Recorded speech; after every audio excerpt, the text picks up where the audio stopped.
मुझे खुशी है कि मेरी सरकार ने पीएम गरीब कल्याण अन्न योजना को नई परिस्थितियों के अनुसार आगे भी चलाने का निर्णय लिया है।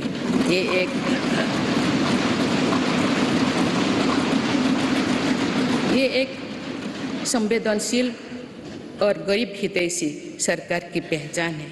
पीएम गरीब कल्याण अन्न योजना के तहत सरकार गरीबों को मुफ्त अनाज के लिए लगभग 3.5 लाख करोड़ रुपया खर्च कर चुकी है।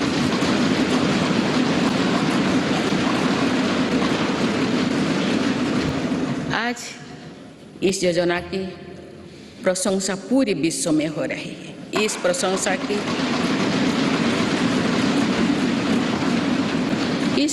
की ये वजह ये भी है कि टेक्नोलॉजी की मदद से बनी पारदर्शी व्यवस्था में आज पूरा का पूरा हर लाभार्थी तक पहुंच रहा है। माननीय सदस्यगण, हमारे देश में ऐसे अनेक वर्ग तथा ऐसे अनेक क्षेत्र हैं जिनकी उम्मीदों और आवश्यकताओं पर समुचित ध्यान देकर ही समग्र विकास की परिकल्पना की पूरा की जा सकती है।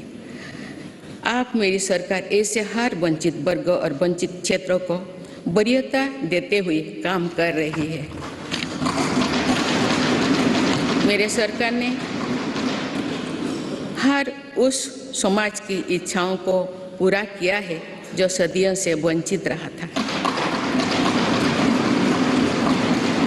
गरीब, दलित, पिछड़े, आदिवासी इनकी इच्छाओं को पूरा कर उन्हें सपने देखने का साहस दिया है।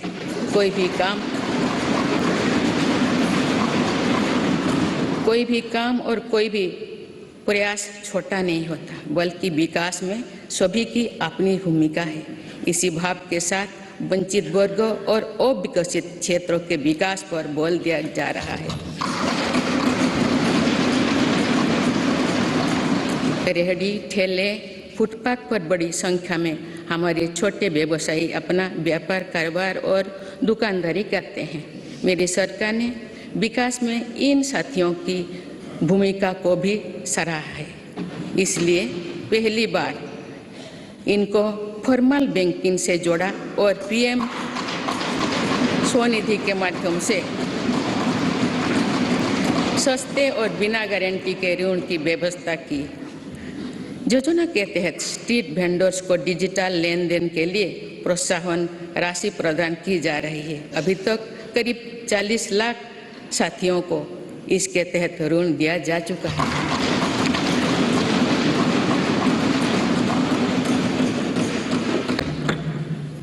मेरी सरकार की प्राथमिकता में देश के 11 करोड़ छोटे किसान भी हैं। ये छोटे किसान 2 दशकों से सरकार की प्राथमिकता से वंचित रहे थे। आप इन्हें सशक्त और समृद्ध करने के लिए हर तरह की कोशिश की जा रही है।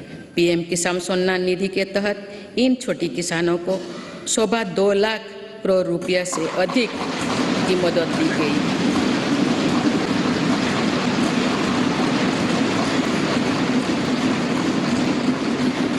खास बात यह है कि इन लाभार्थियों में लगभग 3 करोड़ लाभार्थी महिलाएं हैं।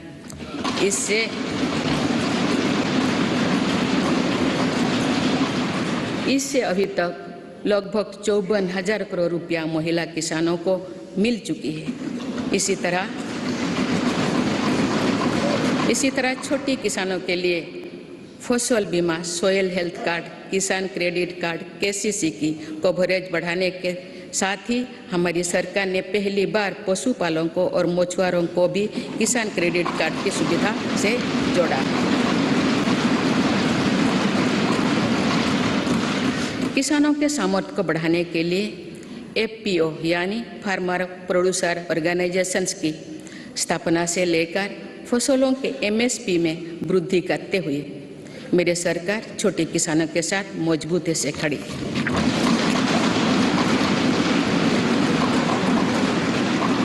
माननीय सदस्यगण, मेरी सरकार ने अनुसूचित जाति, जनजाति और अन्य पिछड़ा वर्ग की आकांक्षा को जगाया है। ये वही वर्ग है जो विकास के लाभ से सबसे अधिक वंचित था।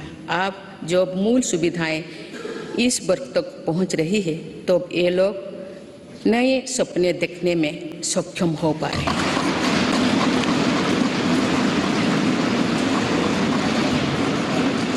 अनुसूचित जाति के सामाजिक आर्थिक सशक्तिकरण के लिए डॉक्टर अंबेडकर उत्सव धाम, अमृत जलधारा और युवा उद्यमी योजना जैसे कार्यक्रम चलाए जा रहे हैं।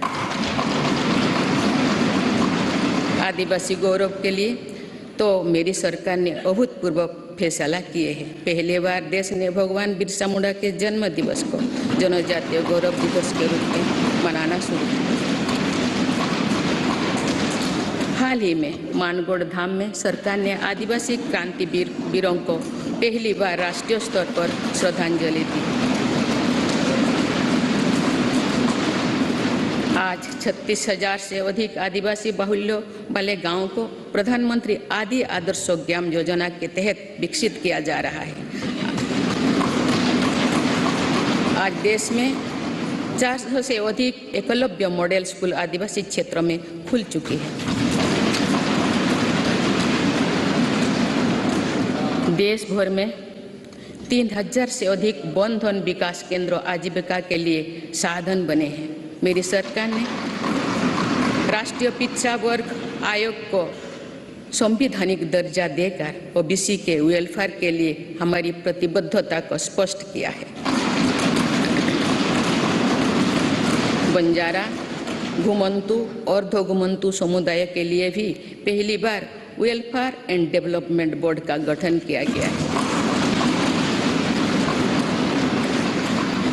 माननीय सदस्यगण, देश में 100 से अधिक जिले ऐसे थे जो विकास के अनेक पैमानों से पीछे रह गए थे। सरकार ने इन जिलों को आकांक्षी जिले, एस्पिरेशनल डिस्ट्रिक्ट घोषित कर इनके विकास पर ध्यान दिया। आज ये जिले देश के दूसरे जिले से बराबरी की ओर बढ़ रही है।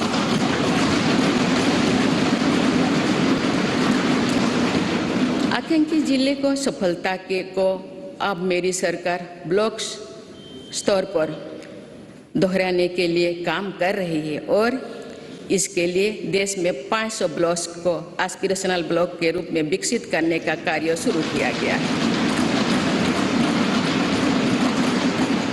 ये आकांक्षी ब्लॉक सामाजिक न्याय की एक संस्थागत व्यवस्था के तौर पर विकसित किए जा रहे हैं। देश के जनजातीय क्षेत्रों, पहाड़ी क्षेत्रों, समुद्री क्षेत्रों और समावेशी क्षेत्रों को भी बीते दशकों में विकास का सीमित लाभ ही मिल पाया था। नॉर्थ ईस्ट और जम्मू कश्मीर में भी दुर्गम परिस्थितियों के साथ साथ अशांति और आतंकवाद भी विकास के सामने बहुत बड़ी चुनौती थी। मेरी सरकार ने स्थायी शांति के लिए भी अनेक सफल कदम उठाए हैं और भौगोलिक चुनौतियों को भी चुनौती दी है। इसी के परिणाम है कि नॉर्थ ईस्ट और हमारे सीमावर्ती क्षेत्र विकास की एक नई नीति का निर्गति का अनुभव कर रहे हैं। सीमावर्ती गांव तक बेहतर सुविधाएं पहुंचाने के लिए मेरी सरकार ने वाइब्रेंट विलेजेस प्रोग्राम पर काम शुरू किया। राष्ट्रीय सुरक्षा की दृष्टि से भी सीमावर्ती क्षेत्रों में अभूतपूर्व इंफ्रास्ट्रक्चर बीते सालों में तैयार किया गया है। इससे भी इन क्षेत्रों में विकास की गति मिल रही है।